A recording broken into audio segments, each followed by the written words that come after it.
Boris Johnson's negotiators must face down the EU this week or risk leaving the UK shackled to Brussels, senior Brexiteers have warned.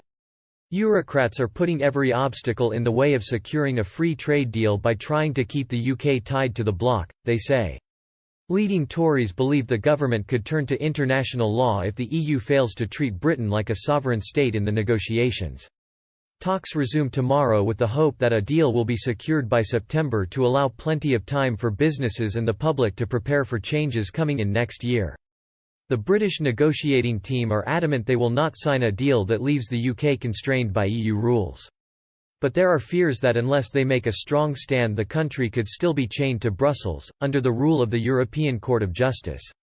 Ex-Brexit Minister David Jones blamed Brussels for holding up progress by continuing to demand the same fishing rights and so-called level playing field rules that would keep the UK shackled by EU regulations.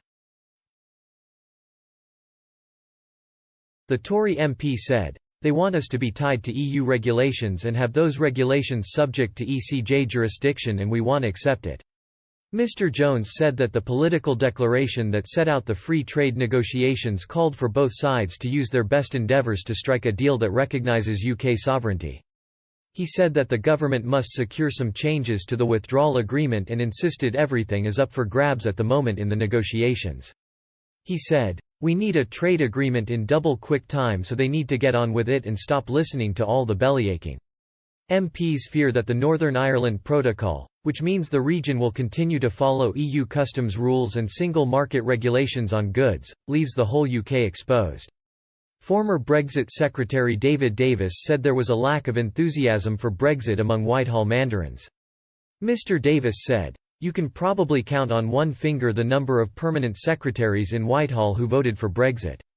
None of them have ever been very enthusiastic about it. We have to galvanise now." Mr. Davis said EU negotiator Michel Barnier plays down the chance for progress in talks. He added, "Barnier is a past master of being depressive and downbeat. There's lots of scope of progress, but it won't be very obvious."